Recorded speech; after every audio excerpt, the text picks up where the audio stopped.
Shalom, shalom, shalom. I am Rabbi James Byers, and we are coming in to you live streaming, representing Messianic Lamb Radio Network, who sponsors us to come through live streaming.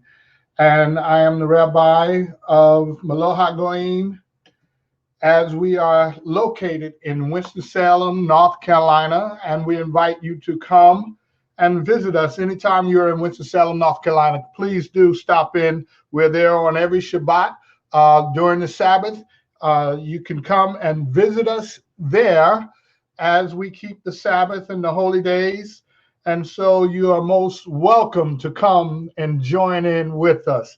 And once again, our address is 229 West Acadia Avenue, Winston-Salem, North Carolina. And so today, I'm excited about this topic for today, which is called Watch 3. And so I'm going to be working with a little bit different software, and I'm going to try to get everything I need in place. And there you should see Melo HaGoyim Learning Center. And as I'm setting up,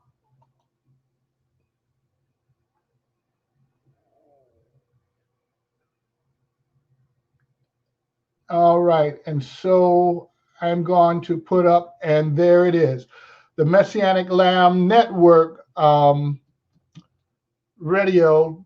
If you would like to make a donation to uh, Messianic Lamb Network, just go out to the website and press donate, and it is most welcomed for donations to help keep the broadcast going. As well, Melo HaGoyim, you can go out to our website, melohagoyim.org, melohagoyim.org, and scroll down and you will find the donation button. Hit the button and donate. Once again, we'd like to welcome you to tonight's broadcast. And so as I am really kind of, this is going to be the first broadcast where we are using a new software. And so you're going to see me kind of looking at the controls and trying to make sure that I have everything in place. Also, if you would like to make a comment, we'll be able to follow you live. And so this is what I'm doing now. I'm just going over to the comment section, and that way I can see in real time. And so just getting used to my controls as we get ready to move into Watch 3. This evening, I'm going to be going over some of the signs that we are seeing in today's at this present time. And so as we are looking at this present day, present time, we are looking for our Messiah to return. And as we expect him to come to deliver his people, what are the signs that we should see? What are we looking for? And so right here, and I'm going to try to get this centered where I can pull everything up. All right. Going back to my first screen, watch part 3, Yahweh's army. And so as we begin to look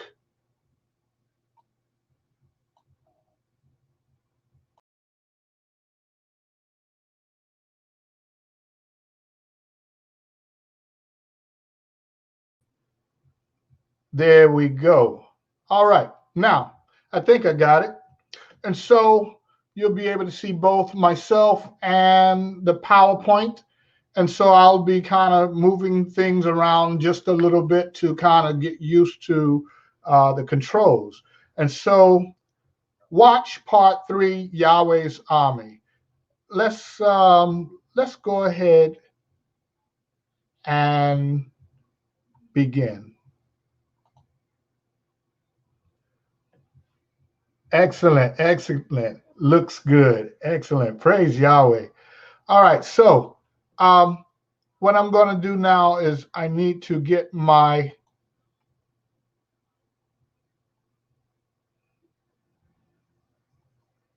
okay.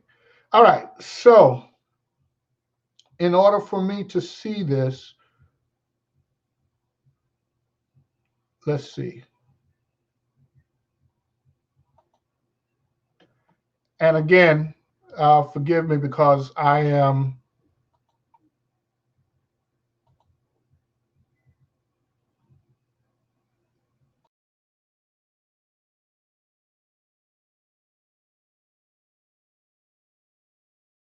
the controls.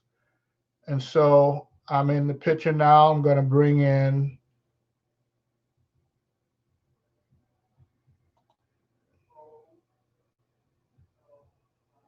all right. And so I think what I'll have to do is just kind of move on the side where I could both see. And I'm trying to get used to the controls, and so I'm trying to see the whole.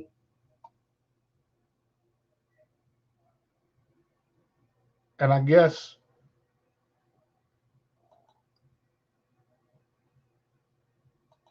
once again, and so again, I'm having to kind of just play around with the controls to try to get everything centered as to where I could read it, because at this time, what you see is what I see. And so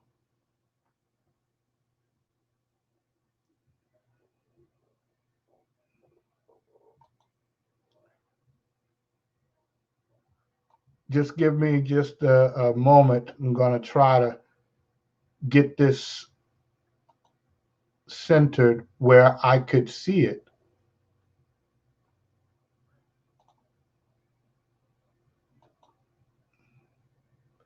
All right, let's go on, and we'll come back to.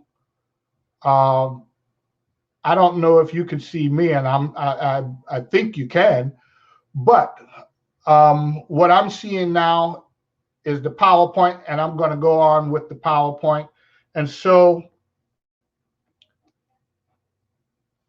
All right, so let's begin. Genesis chapter 15, verse 1 and 2. Let's look at the promises that was given and the fulfillment thereof. Excuse me. After these events, the word of Yahweh came to Abram in a vision, saying, "Do not be afraid, Abram. I am your shield. Your reward is exceedingly great." And Abram said, "Master, Yahweh, what would you give me, seeing I go childless? And the heir of my house is Eleazar of Damascus." Verse 13 and 14. And he said to Abram, "Know for certain that your seed are to be sojourners in a land that is not theirs, and shall serve them, and they shall afflict them 400 years. But the nation whom they serve I am going to judge, and afterward let them come out with great possession." So right here, looking at the prophecy of Abraham. Now, in the earlier lessons that I did, 1 and 2, There's some things that I've already spoke on that I'm not going to go back to right now, but I just want to remind us that as we look at history, what does history tell us about prophecy?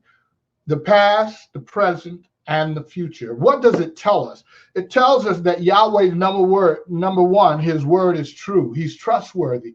There's a promise to Abraham that his seed would be enslaved, mistreated, but they also would be delivered. They would receive deliverance.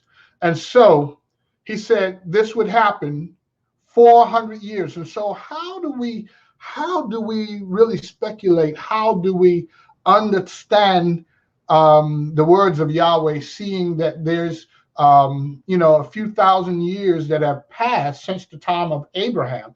And so what we have to now begin to do is look at all of the generations past.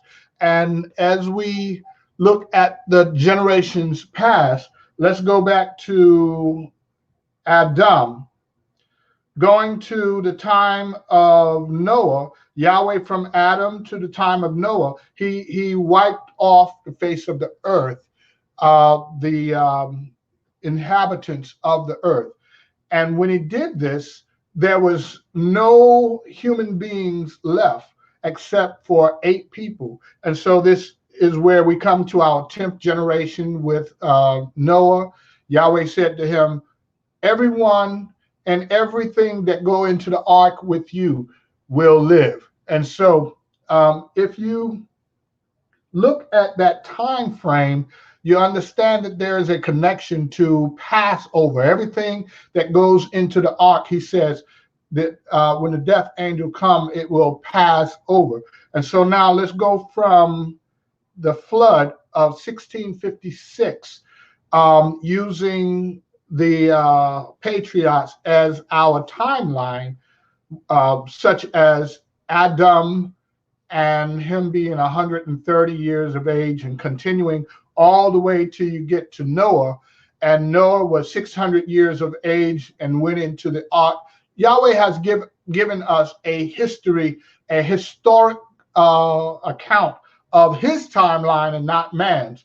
And so with this in mind, we can pretty much surmise that this generation that is alive today will see the Messiah's return. And so let's continue as we just begin to look at what we have. And so I'm just going to pose a question out there. I'm hoping that that all can see me, and at this point, I'll come back to the comments. At this moment, I cannot see comments, but my wife will be able to see them. And so as I'm moving through, hopefully I'll get this figured out. But I want to continue to move on through so that I can get as much of this teaching out this evening as possible. Now let's move on from the time of the flood. Yahweh said, I'll put a sign in the heavens that you will remember this time, which is the sign of the rainbows. And then we went from there to the time of Abraham. Abraham being born 1948, going from Adam to the time of Abraham's birth. Abraham, let's go 75 years later.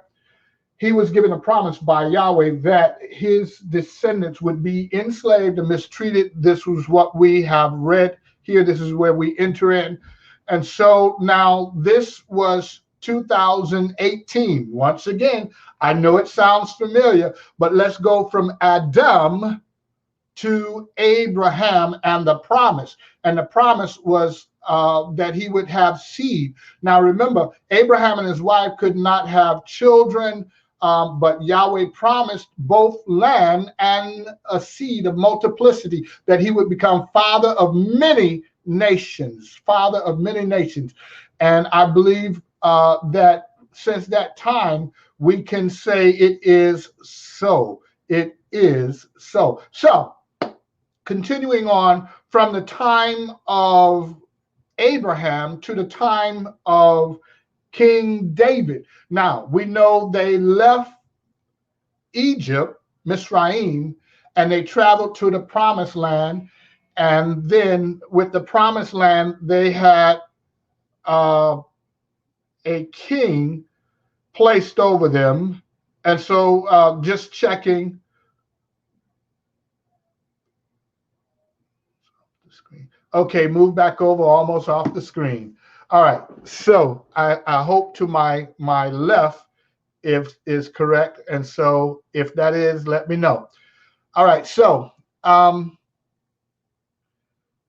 going with King David being the second king, you had Saul, King David, and then Solomon. So your three kings right there over a period of 120 years. And then during the time of going forward to the time of Yeshua's birth, then once again we have another sequence of, thank you, sequence of restoration during the time of Passover, Feast of Trumpets, and so Sukkot, and that's actually gone from the very first feast through first fruit, Feast of Weeks, Shavuot, Feast of Trumpets, Day of Atonement, to Sukkot. Now, again, I won't go through all of these. That's a separate teaching, and what I'm trying to really portray now and bring to light is, what are we watching for? The signs and the patterns that Yahweh has given us, signs in the heavens and signs in the earth. And so as we continue to move on, so what signs? Isaiah chapter 17, verse 1 and verse 3. The message concerning Damascus. See, Damascus ceased to be a city and shall become a heap of ruins, and the stronghold shall cease from Ephraim, and the rain from Damascus, and the remnant of Aram be as the esteem of the sons of Israel, declares Yahweh of hosts. Excuse me. Verse 7, Isaiah chapter 17, verse 7. In that day man shall look to his maker, and his eyes turn to the set apart one of Israel. And so, as again, checking comments, just trying to make sure I keep up. All right. So as the sign of Damascus is now in full effect, we'll get to it a little more. I'm going to show you what these signs look like today. So don't worry about trying to make all of the connections by imagination, but I'm going to show you today what's going on in the earth. And as we look at the signs of Yeshua's return, I think it would become more than abundant that we are in that time now. And so, concerning Damascus, what is that? Damascus is the capital of Syria. And so as it is the capital of Syria, there's a sign that says, when you see Damascus become a heap and a ruin, this is the sign. The stronghold shall cease from Ephraim. Why Ephraim? Ephraim is another name for Israel, far as Israel has been divided into two parts, the northern kingdom and the southern kingdom. The northern kingdom is sometimes called Ephraim, Israel, kingdom of David, kingdom of the house of Jacob or Yaakov, just different names over the generations and time.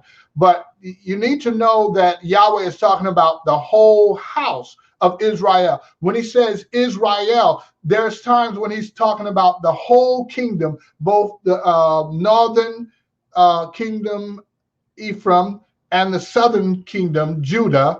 And so if you go into the book of Ezekiel, chapter 37, chapter 38, you'll see 2 chapters there where he speaks of a prophecy concerning both the southern and northern part that will return. And as verse 7 says, in that day, man shall look to his maker and his eyes turn to the set apart one of Israel. Let's examine that quickly and we're going to move on. How can we see an invisible God? So this can't be speaking of Yahweh as deity, spirit, invisible, but Yahweh as man and visible, because what is invisible has made everything that is visible. Yahweh being the invisible God, the Almighty God, he became man so that he as man can die for our sins and atone for us. And so I'm gonna move on from there because I desperately don't want to run out of time before I get to where I need to be. And so right here, I'm going to explain a little more of Damascus. And so what you should see before you is what Damascus looked like as of February 15th, 2018. So the caption on this is the unseen casualties of the Syrian civil war. And you have the date. So basically what we're showing here is Israel, and I'm hoping that you can see my mouse as I kind of move through the images and stream or image. As what we are looking at, this is Damascus stopping to be a city. And so it has now fallen. And according to Isaiah chapter 17, it is a sign of the return. It says, in that day, mankind's eye shall see his maker. And so let's move on. How do we know the end of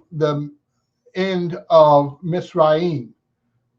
So let's begin to examine how we know that Yahweh spoke and said in Genesis chapter 15, verse 13, that it would be 400 years. How do we know that this is a different time than coming out of Egypt, the Hebrews coming out of Egypt? And we remember Moses and all of that coming out of Egypt.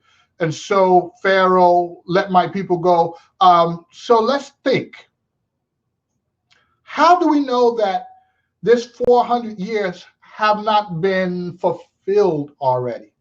Well, if you go to Exodus chapter 12, it will show you that 400 years, 430 years is the time they went in previously on Passover, coming out on the same self day 430 years later. Galatians chapter 3, 430 years does not nullify the promise previously confirmed in Messiah. What promise? That your descendants would be enslaved and mistreated 400 years. Does not nullify that promise. So what promise? The promise of 400 years. So in other words, let's put it together. 430 years does not nullify the promise of deliverance, which is a 400-year period. And so how is it that we know that this is still not the same time? Let's continue. With coming out of Egypt, there was 10 plagues placed on the Mizraim, Egypt, the Egyptians.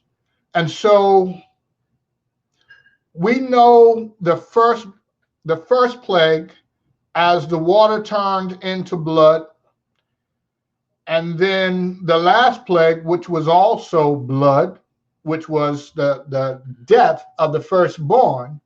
And so with 2020 hindsight, we can go back now and reaccount for all 10 of the plagues.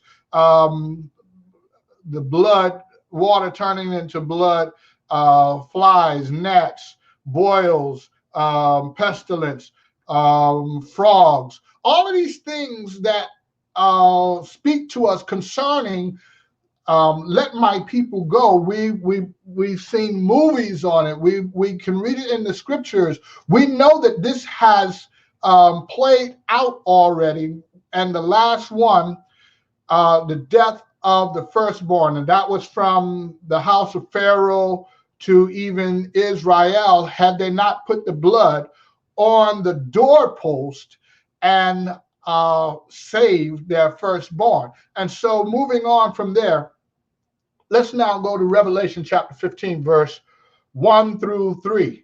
And I saw another sign in the heavens, great and marvelous, 7 messengers having 7 last plagues.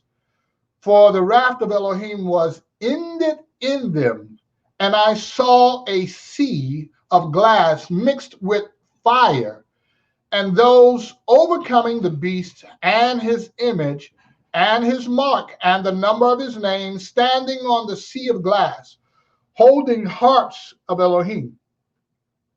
And they sang the song of Moshe, Moses, the servant of Elohim, and the song of the Lamb. Now, you have Moses and the Lamb here together, saying, great and marvelous are your works, Yahweh El Shaddai. Righteous and true are your ways, O sovereign of the set apart one. So let's begin to decipher this. So Revelation, when was this written? So as you're thinking about it, Messiah has already come, been crucified, and as he was crucified, he rose and he reclaimed his place in heaven, and he said that he would return. So this have to be less than 2,000 years ago. If we go back to the time of Abraham, Abraham goes back for us about 3,500 years from this period of time now. Let's use that average. And so less than 2,000 years ago, we know that the Messiah was born into the earth for his first coming. But as he left us, he said that he would return. And so what is the testimony of Yahshua? The testimony of Yahshua is prophecy. Prophecy. Blessed is he who reads. You know, when you read a lot of this different scriptures, it says, let him that hear and understand. Let him hear and understand. Let him read and understand. And that word goes out to those who have a heart for Yahweh's word. So, but here in Revelation, it just says, blessed is he who reads. It's not saying that you may understand everything, but as we try to remedy that, let's continue to go on. So if we can look back with 2020 vision and say when the 10th plague happened, they came out of Egypt, then can we also say when the horsemen, the 7 seals, the 4 horsemen, the 7 trumpets, the 7 bowls of evil being poured out on the earth, the sun, the air, when these are done, guess what? The exilic community once again will get to be restored. Isn't this what they ask in Acts chapter 1? Yes, Acts chapter 1, verse 6 through 8. Are you at this time going to restore the reign at this time? Speaking of the reign, the kingdom to Israel. And Yahshua said, it is not for you to know what is in the authority of the Almighty in his appointed time. And so, in other words, there's a key right there, the appointed time. This is why I said it's very important that we understand his moedim or appointed times, the Sabbath and the holy days, because there's a message for us to understand there. And so, back to where we are, Revelation chapter 15, let's look at the 7 last plagues, for the wrath of Elohim was ended in them. So is that a straight out message in the message? I think it is. So if there were 10 plagues, Moshe knew this, but the Hebrews didn't know. They were waiting to be delivered. And when deliverance finally came, they had to do something. And so now there's a difference. Yahweh is saying, come out of her, my people. You have a choice. We have a choice. And so if we choose to stay within the deception of the harlot, remember, Yahweh says in several chapters, you have chapter 14, chapter 15, 17, 18, where he speaks of Babylon and he speaks of the great whore. And so Babylon is falling, it's falling. And so as we see chapter 17, Babylon is falling, it is a process. It is not saying that Babylon has fallen. It is falling. It is falling. And so how would it fall? Due to the plagues. Remember, we already read where he says your people would be enslaved and mistreated 400 years. And after this, I will judge that nation and bring my people out. It should sound familiar because it's the same thing, because he says, and I will bring them out with great possession, treasure. All right, so let's continue. And so here's another telltale clue. It says, they sang the song of Moshe, the servant of Elohim, and the song of the Lamb, saying, great and marvelous are your works, Yahweh El Shaddai. Righteous and true are your ways. O sovereign of the set apart ones. Now, this set apart ones, that's not talking about Yahshua. That's talking about Israel, who's speaking of Yahshua being the deliverer of Israel, and they are laying their eyes on him, and they're saying, righteous and true are your ways, oh Yahweh. Why? Because he spoke this from the beginning, and those who are here at his coming are witnessing, righteous and true are your ways, O sovereign of the set apart one. The set apart ones. I got to keep that S on there so we know that it is plural. And Yahshua is the King of Kings. And so we have the Song of Moses. Let's recap on the Song of Moses. Deuteronomy chapter 31, verse 10. He says, teach them this song, put it in their hearts, put it in their minds, put it in their tongues. And so, in other words, what is he doing? He's putting it in their DNA. And he said it will stand as a witness against Israel, how you have rejected my being, my laws, and my right rulings. And so this song will serve as a witness, because as you study the Torah, you begin to understand Yahweh is fully justified when it comes to sending Israel into the nations once again, and several times over because of disobedience. He said, Moshe said, the land will spew you out. And it did. And so it will serve as a witness. And so no one can sing this song except for those who this song has been placed within their DNA.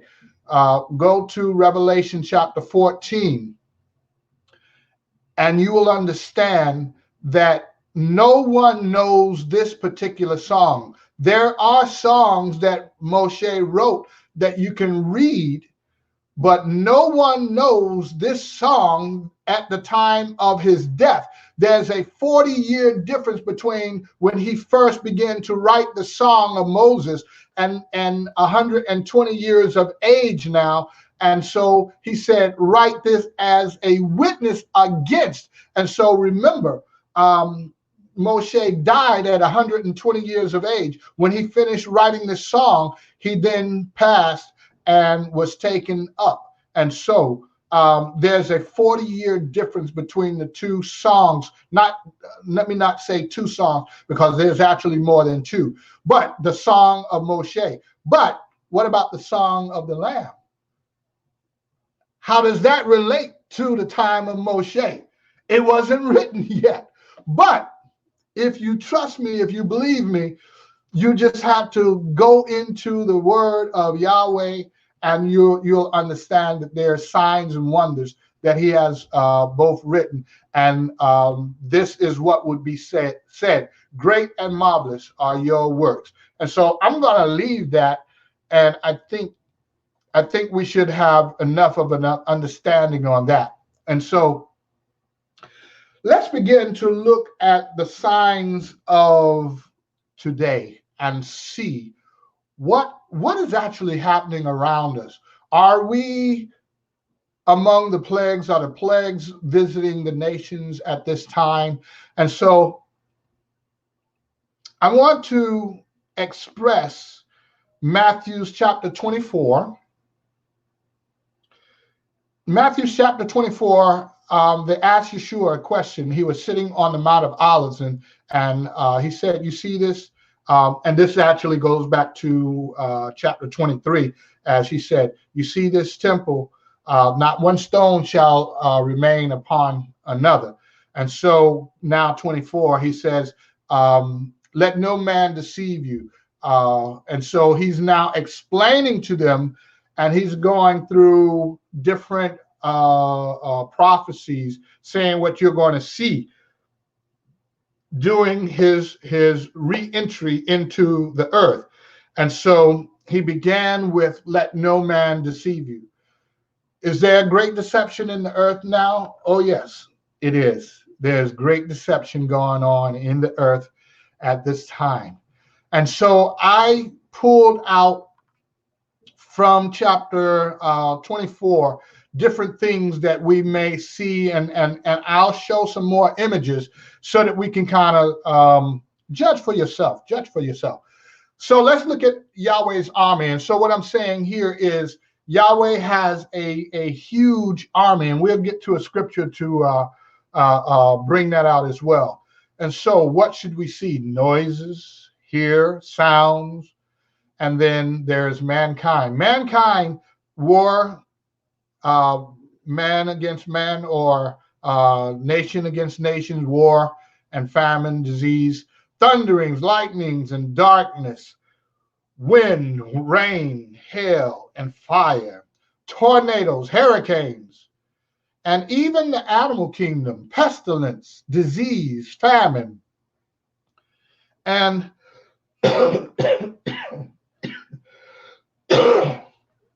and so let me give you one of those last plagues. If we can follow the 10 plagues today and know what was going to happen, when it was going to happen, do you think that might be a good clue today that we can use to plagues to begin to understand? Not that we may fully comprehend, but to begin to comprehend how Yahweh is using his army to free his people. Not only will we be free from sin, but also free from bondage.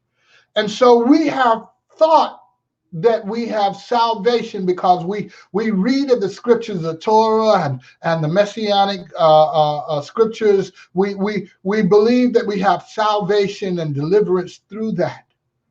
But we have to understand that it is the Torah that teaches us the signs of his being, his death, resurrection, and the blood that shall restore us to the place that we're supposed to be, because we haven't got there yet.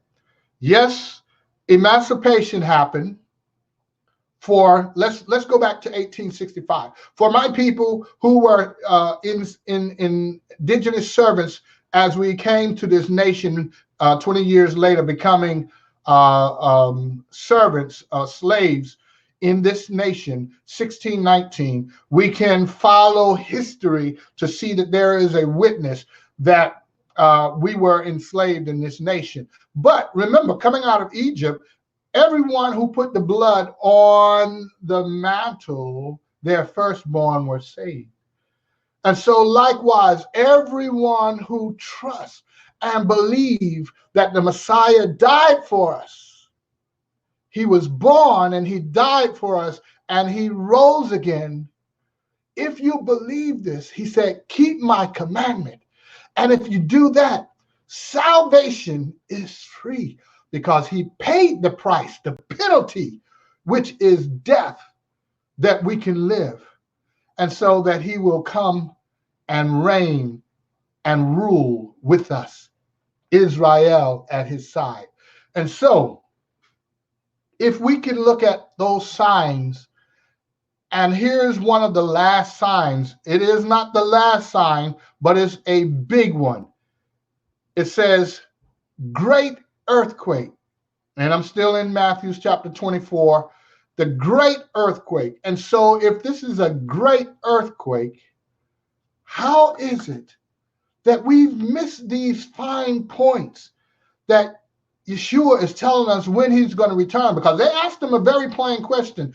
Tell to us, when shall all these things be? And so he explained it, but for another generation, because it wasn't time yet for deliverance of Israel. But what it was time for was the giving of the Holy Spirit. And so, yes, we were delivered from a bondage of sin, but now we can be also free from the bondage of enslavement as well as sin. And so let's continue on. Let's look at a little bit of today's headlines. January 2019. This is on your left. Here is an image of one of the resort hotels in Switzerland, where what's on the outside came inside. And if you're seeing on your screen what I'm seeing, there is snow being shoveled by men trying to get this snow back outside. What is a house for, a shelter for? To guard us, to safeguard us from the elements outside, right? And so clearly we can see the snow has now come in. And so 2019, the winter was so strong, so bad that the storm came inside and they're shoveling, trying to get it back outside. Now, on our right-hand side, this goes back to the United States, LA to be exact, California, 1989. An earthquake. Now, we've already specified these things, signs that we shall see. And I'm giving them to you as Yahweh's army, or his armies. And so you can see a bridge that has collapsed from a major earthquake. I don't remember the numbers, and I'm it's just over 6.4 0.3, 0.4, 0.5. And so this was a big one for California that brought down one of the major throughways. You can see that this is a major highway here, or one of their highways, whereas it's 3 levels: the ground level, first level, and second and top level, all pancake. And so they are working on it, trying to restore. And so this year, we see a major storm has hit us, and now we're dealing with major weather-related actions. And so, again, I'm trying to point out to you that Yahweh uses the weather as well, and it's not, once they start hitting, then stop, and then something else. Those trumpets, the first trumpet is extreme weather. Are we still having extreme weather? Yes, we are. So the trumpets are still blowing. Number 1 started. It didn't stop. Number 2 joined in. Number 3 joined in. And so these trumpets are being blown. And then as the trumpets, remember, for Egypt, remember, and I'm not going to go through this. I don't really have the time that I want to spend right now. I want to be sure that I get through all I can. But remember the prophecy, go back to Joseph and Pharaoh. He had a dream, and Yahweh, as Joseph interpreted, said, Yahweh has given you the plan of deliverance for Israel. And so there was 2 dreams of 7. And so one was 7 skinny cows and 7 fat cows. And even more to that, it goes into ears of corn. But all of this is one dream. So let me stay with one dream. But with this, as there were 7 years of famine, there were 7 years of plenty, followed by 7 years of famine. And so there's 2 points of 7s that Israel and Egypt went through. And so looking at the process, this is what I'm saying. Looking at the process of what Yahweh went through, took Israel through to show his works and his mighty arm, his works. Okay? And so when deliverance came, he reminded them, I brought you out of Mizraim by a strong and outstretched arm. Who is that strong and outstretched arm sitting on the right-hand side? Yahshua, right? All right, so I don't want to get too excited, because I know what happens when I get excited as I begin to expound on seeing how Yahshua has continually intervened in our salvation from the very beginning of time. Let there be light, right? And so, well, that was the first day, but the 4th day, the sun, the moon, the stars were created. So what gave us light? It had to be, when he said, let there be light, was Yahshua. And so as it was in the very first day, it will be in the 7th day. And I'm going to leave it right there, because there will be no need for the sun, nor the moon, nor the stars, for the Lamb himself shall be what? The light. Yahweh shall be, Emmanuel, once again, shall be among us, and he shall be the light. There will be no need. He didn't say it would be no sun. He said it would be no need. Why? Because the sun is merely a shadow of Yahshua, the Son, the S-O-N and not S-U-N. Only as, can you imagine that? The Son, a shadow of Yahshua. All right, so let's continue on. All right, let's look at this. Let's look at this image, what we have here. Amen. And again, I'm pulling these off of the internet. And so internet, the news, different news media. And so this one says, a man walks as hell covers the streets in Guadalajara, Jalisco, Mexico on June 30th, 2019. So you know that this was only a few weeks back. We see on the left-hand side a man walking, going up, and so there's tractor trailers that are also stuck. This wasn't snow. This was hail. They had so much hail. In this one was 7 feet of hail. And on our right-hand side, this one is Mexico. They had over 5 feet.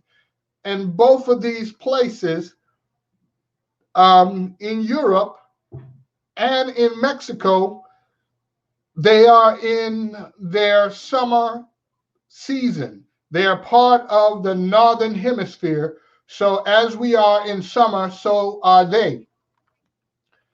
And so this was a sign. This is a sign. This is Yahweh saying, get ready. I'm getting ready to send my son to redeem my people once again, a second time. And so Joel chapter 2, verse 11, and Yahweh shall give forth his voice before his army, for his camp is very great.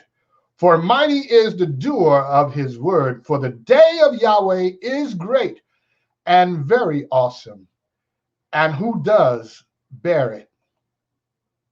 Verse 25, then I shall repay you the years that the swarming locust has eaten, the crawling locust, and the consuming locust, and the gnawing locust, my great army which I sent among you. And so right here you see the pestilence, you saw the weather related images, and we'll look at some more images.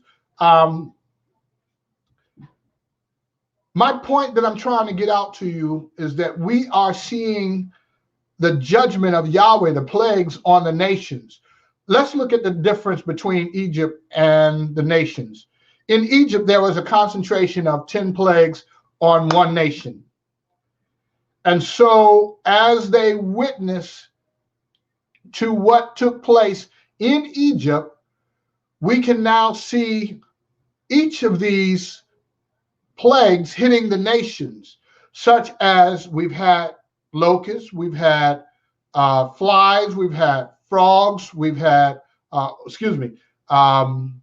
we're going to have frogs. That's part of the last 7 plagues. I shall send out 3 spirits and gather the sovereigns of the nations to the hills of Jerusalem, and there I shall sit in judgment of the nations.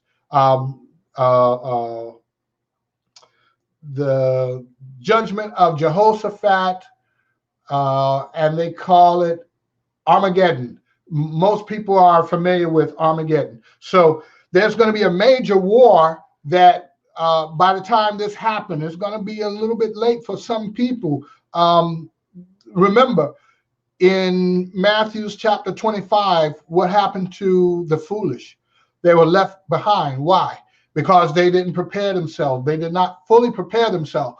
They knew, they had a clue, as all 10 were gathered together. Why? Because all 10 of the maidens knew that it was time, but only the wise brought extra oil so that they can travel through the night. Remember, the call went out when? At midnight and after midnight, right? And so once again, Yahweh is going to make the call after midnight. Now, what I don't want you to do is take literal time every time midnight comes. You are, afraid to sleep because Yahweh is going to call his people. He has a much greater plan than that. His plan is you got to keep the Sabbath and the holy days, because what those do, they will put you in the right place at the right time. Why? Because you're being obedient. And so those who are not obedient, this is the deficiency in their oil. We didn't need that because that's old and antiquated.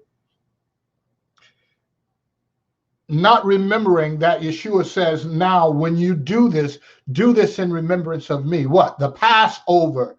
So we should be doing the Passover. Why? Because if all through history, from Noah to Abraham and Lot, to David, to Yeshua's time, if each of these different generations were delivered during their time of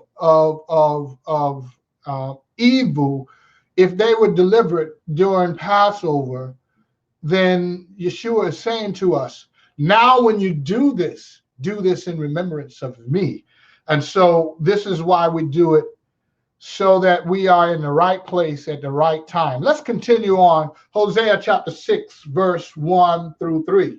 Let's look at this latter rain. Let's begin to understand, when will it take place? Come and let us turn back to Yahweh, for he has torn, but he does heal us. He has stricken, but he binds us up. After 2 days he shall revive us, and on the third day he shall raise us up, so that we live before him.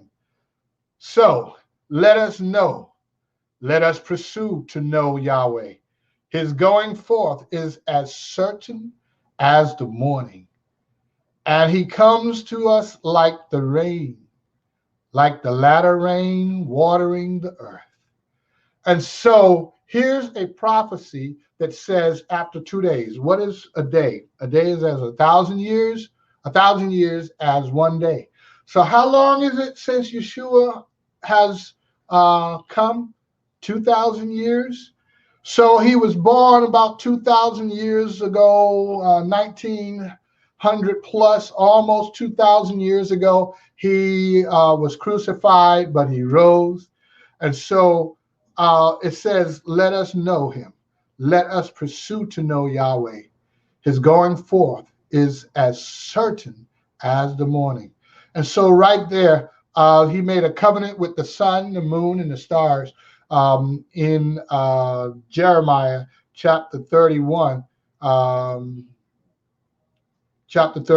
it says, and this may be chapter 33, that he said, if you can stop my covenant with the sun, the moon, and the stars, with the luminaries of heaven, then I can also reject a son sitting on the throne of David. And what was the promise to David? That he would always have a king on the throne of David. So one of David's descendants who would live forever. And we know that it's not David, because he also sinned and died. But guess who never sinned, but he also died? Yahshua. He never sinned, but he also died. And so therefore he will return as the reigning king, and our eyes shall behold him. And so let's again look at some of the evidence that I present to you today of the signs. Let's look at California. If you look to my left, as my mouse is circling California, on July 4th, there was an earthquake, and the earthquake was a 6.4 magnitude. Los Angeles, Southern California, right? And on the 6th of July, 2 days later, there was a bigger earthquake, 7.1. Here is what science is saying, seismologists. It is unusual for an earthquake to happen and then one to be bigger as a swarm or a follow-up. And so this is what we have witnessed just a few days ago. We're just into July, and actually we're about midpoint through July. And so just a few days ago, a few days back, we have witnessed more than 2 earthquakes. Actually, it got up to about 5,000, over 5,000 aftershocks. And the strongest of them was a 7.1. So is Yahweh shaking the heavens and the earth once again? He is. And so he's trying to get our attention, because he said, come out of her, my people, lest you take part in her plague.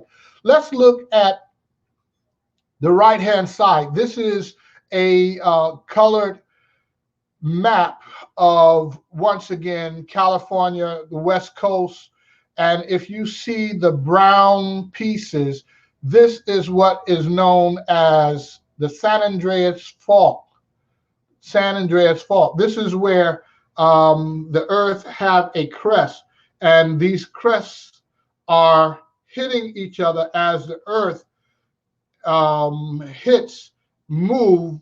What they have found is that the earth is moving continually, and these crescents, these parts, as they call them, faults, are sometimes bunching together and then slip, and then the other part will go under. And so as this movement of the earth is happening, it's causing what's called in Japanese tsunami. And so remembering 2011, how Japan was moved eight feet from its original spot. Also, the airports had to repaint their lines because all the GPSs were off, because the earth had tilted from such magnitudes of earthquakes. And so what's happening now is seismologists are saying California at some point is going to break away from the United States, and it won't be good, not in a good way. It says that at least 700 miles will be destroyed by the movement of these faults.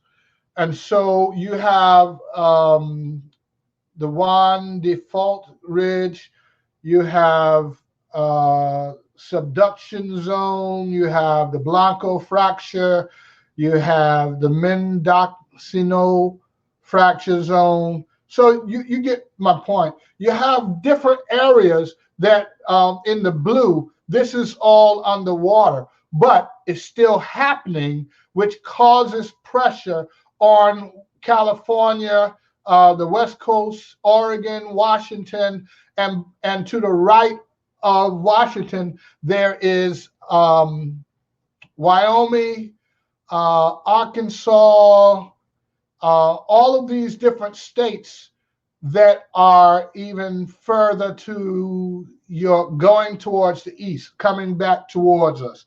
And so Yellowstone is another threat to the safety of United States.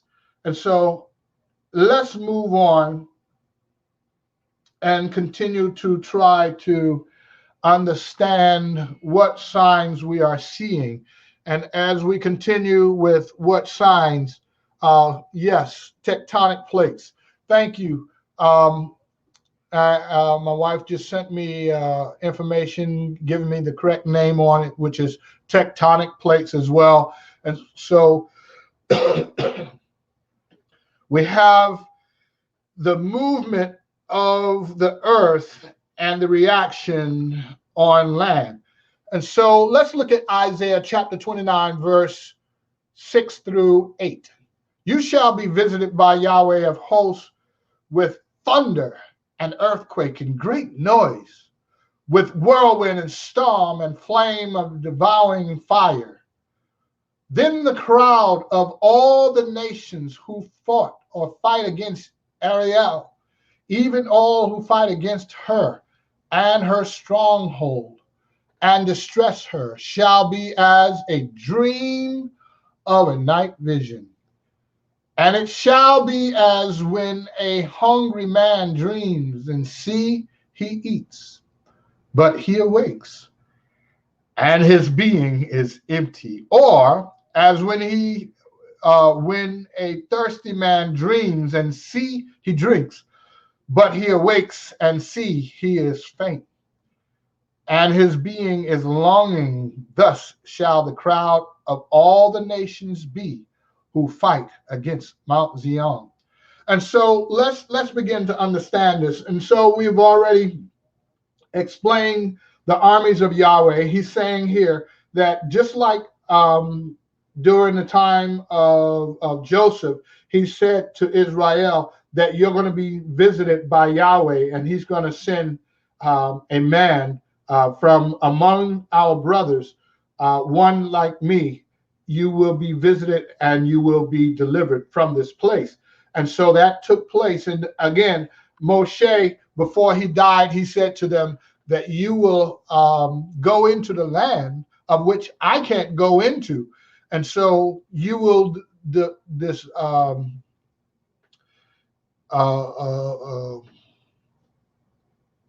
you will profane, thank you, you will profane the land, and the land is going to vomit you out in a time to come, but you will also be visited.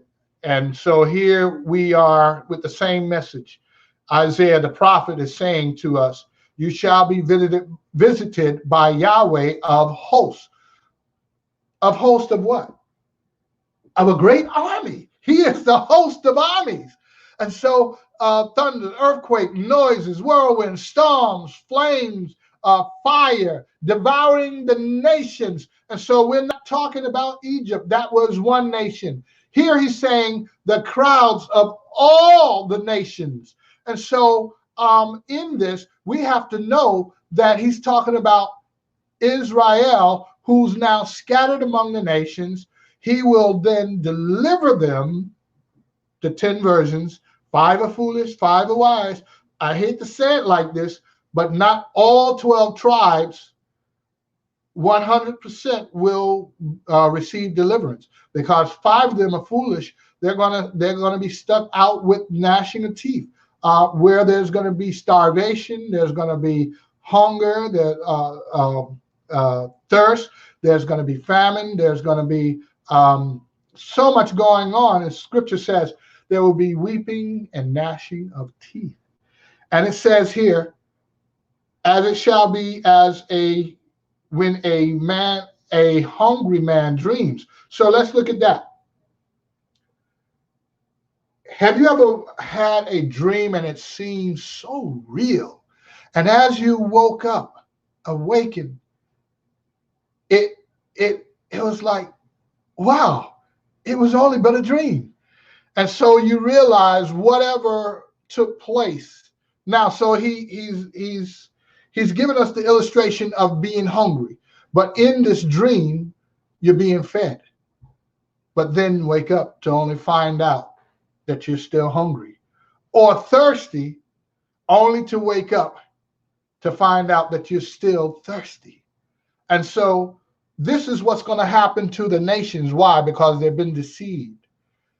We've been deceived. And so unless you make the decision, I've made my choice. Now I'm here and I'm pleading. I'm pleading with you. Choose Yahshua. Choose Yahweh. Choose him, because he's already chose you. All you need to do now is choose him and keep the commandments. And you don't have to go through those plagues. But I guarantee you this, just as if they did not put the blood over the mantle, their firstborn was taken. And so aren't you glad today we don't have to put the blood over our door mantle, but we're saved by the blood. They came through the doorway that had blood on it, but today Yahshua is the door, and there is blood of the Lamb once again. And so it says, thus shall the crowd of all the nations, that's the key, all the nations be fought, who fought against Mount Zion, Israel. And so when did we fight against Israel? When did I fight against Israel? As you have done to his very least, you have done to him. And so Israel, who's Israel? Who is my brother? My mother? Who is Israel? Those who keep the commandment and the desire of my Father. And so this is his desire today. So let's look at some more images of today. This is actually Kuwait, and the temperature is 62 degrees Celsius. And if you're looking on my left, in the middle to the left, there's a tree that looks like the sun is coming through. But if you look to the extreme left, that's not the sun. That's the sun, and the tree itself burst into a flame of fire. Celsius, 62 degrees Celsius. What is that? I went out and looked it up. That is 143.6 degrees Fahrenheit. Tell me, Yahweh is not playing. Yahweh is not playing. If you look to the right, there is a vehicle, and on either side should be a reminder of what Yahweh did to bring Israel out. These were flame tornadoes. Remember, he put a column of flame, column of fire between Israel and the Egyptians. And guess what? I hate to say it this way, but Charleston Heston, or the greatest movie ever told, or however you remember it, the movie of Moses coming out of Egypt, Pharaoh, the children of, or the Egyptians, they didn't cross Israel. They didn't cross that in, one day or a few minutes of time.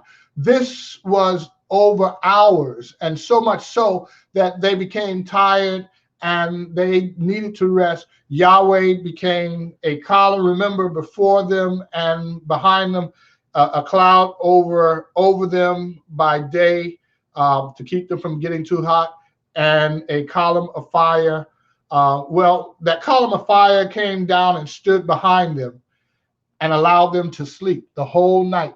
And so when Pharaoh's army woke up the next day, what they woke up to is Yahweh strategically taking off their chariot wheels, slowing them down so that they could not pursue and overtake Israel. Thus, they were able to make it over on foot in time. And guess what? When Yahweh removed the column of fire, guess who was silly enough to follow behind? Well, they thought they were going to get all the way over there. Guess what Yahweh did? He allowed the ocean to be returned to water. And guess what was ahead of them? The fire was ahead of them, and the water was behind them. They had no place to go. And so Israel was protected all the way through. They got all the way over. Yahweh removed the flame of fire. They thought they were sitting ducks, that they would get over there and take them out. But Yahweh took them out, and the Egyptians drowned in that sea. So Jeremiah chapter 29, verses 16 through 19. Thus saith Yahweh concerning the sovereign, who sits on the throne of David, concerning all the peoples who dwell in this city, and concerning your brothers who have not gone out with you into exile. Thus said Yahweh of hosts, see, I am sending on them the sword, the scarcity of food, and the pestilence, and I shall make them like a spoiled figs, or spoiled figs, and spoiled, so spoiled as to be uneatable or unedible. And I shall pursue them with the sword, with scarcity of food, and with pestilence, and I shall make them a horror among all the reigns of the earth, to be a curse and an astonishment and an hissing and a reproach among all the nations where I have driven them. For they did not heed my words, declare Yahweh, which I sent to them by my servant the prophets, rising up early and sending them, yet you did not listen, declares Yahweh. And so what he's saying here, all of all of Israel did not perish in the flames of 70 AD. So now we're a little closer to time. This is after Yahshua has come, and this is a prophecy of 70 AD.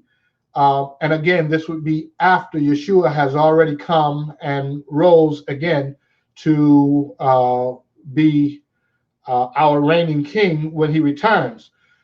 And so he says, I will pursue them with scarcity of food, pestilence, with the sword. Why? Because they did not heed my words. And so once again, he sends his army into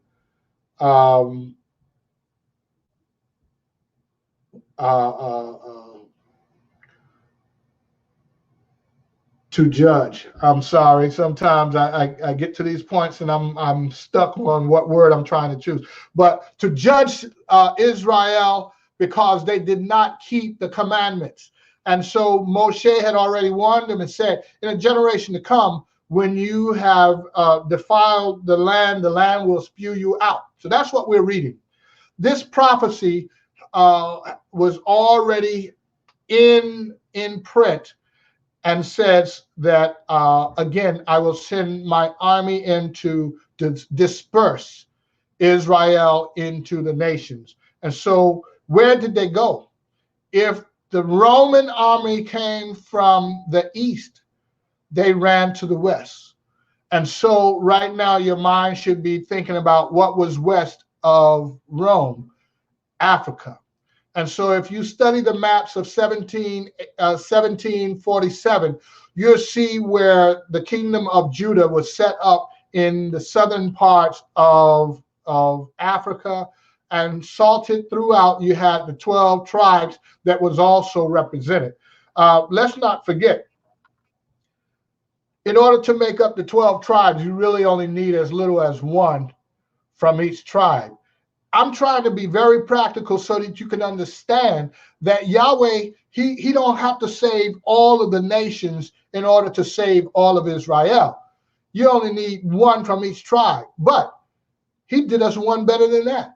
In Revelation, in chapter 14 and chapter 17, chapter 7 and chapter 14, it testifies of 144,000 that will be a witness in the earth once again. And I'm moving on from there. But just remember, Yahweh's prophets brought his word, and they will not fail where he has sent them. And so Jeremiah chapter 51, checking my time to see where we're at.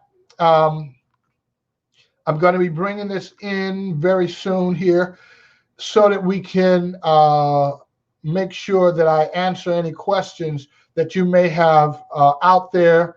Hopefully that they've been answered already, but because I could not see it just yet. However, the software that we are using now will afford us to be able to do that. I'm just not able to do it right now as I'm trying to learn the software. Now, but anyway, let's continue.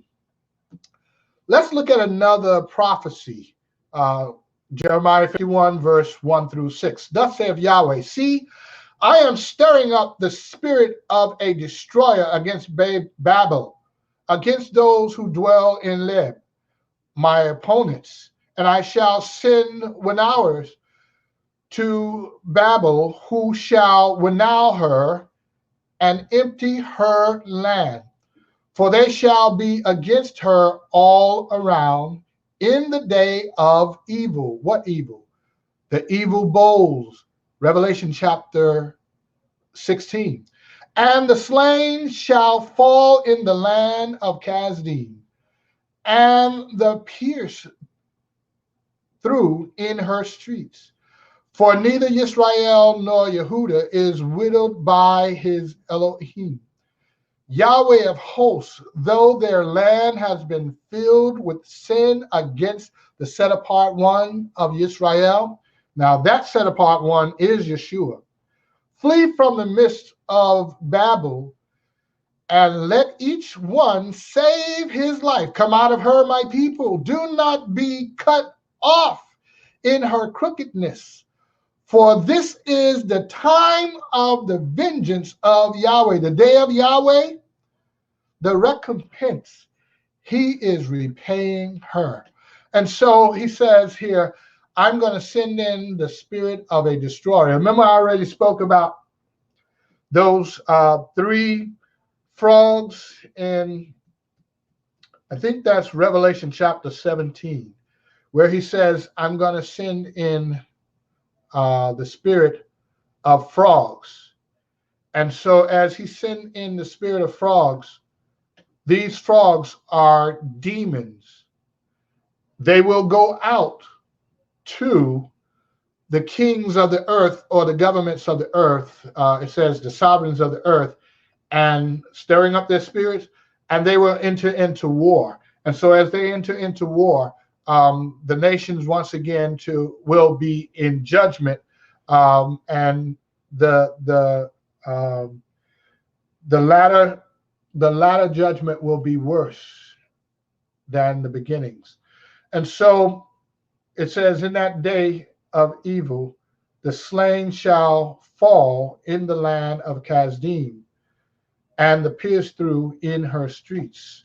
For neither Israel nor Yehuda. So right here, let's make no mistake about it, that's the whole house of Israel.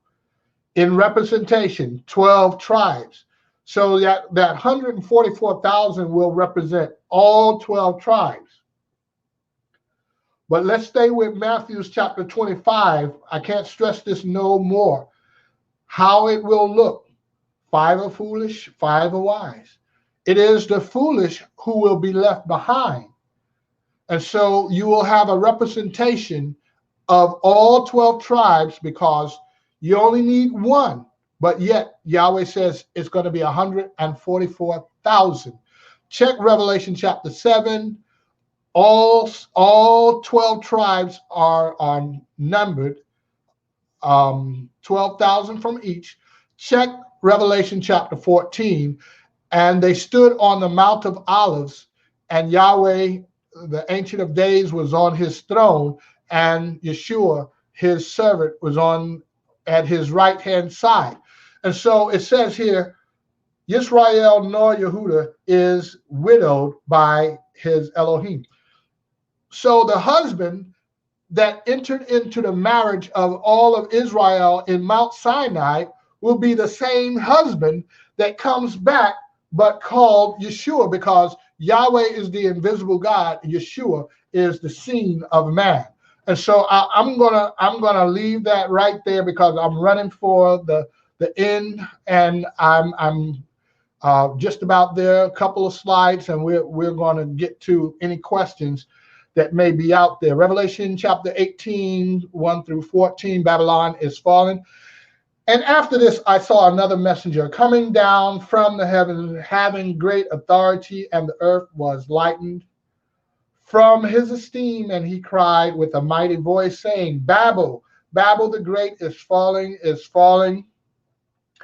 and has become a dwelling place of demons, a hunt for every unclean spirit, and a hunt for every unclean and hated bird, because all the nations have drunk of the wine of the wrath of her whoring, and the sovereigns of the earth have committed whoring with her, and the merchants of the earth have become rich through the power of her riotous living.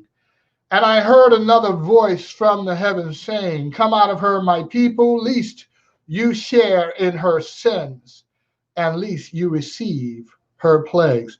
And I'm going to go right to the last one, because I think that one is explanatory. Revelation 19, verse 6 through 9. Let's look at the bride of the Lamb. And I heard as the voice of a great crowd, as the sound of many waters, and as the sound of mighty thunder, saying, Hallelujah! For Yahweh El Shaddai reigns. And to her it was given to be dressed in fine linen, clean and bright. For the fine linen is the righteousness That's what she's robed in, of the set apart ones. And he said to me, right, blessed are those who have been called to the marriage supper of the Lamb. And he said to me, these are the true words of Elohim. Hallelujah. And so I'm going to run from there and try to come back in as I can here, and just thanking everyone for coming in to be with us as we get through these messages that is so relevant for today. And so thank you to Minister G for coming in, Minister Shamika, and Rosie, thank you for coming in so much. Melo HaGoyim, represented by my wife, Rabbis, hallelujah, who's always helping me. We have Mary Grooves out there. I just, I appreciate as you come in, it helps us to know that someone is listening, someone's listening or watching, because it's kind of a crossover to speak to a camera. The camera is just there. You don't see anything, hear anything. It's just there. And so you don't know if people hear you or if you're making a mistake, but people can give you feedback. And so that's what's going to be so awesome about as we move through this new software. We'll be able to move around a little bit, and I'm going to try a little bit of it. But as we move around through the software, and I guess I'll, as I've already come out of the share part, I'll stay with where I'm at.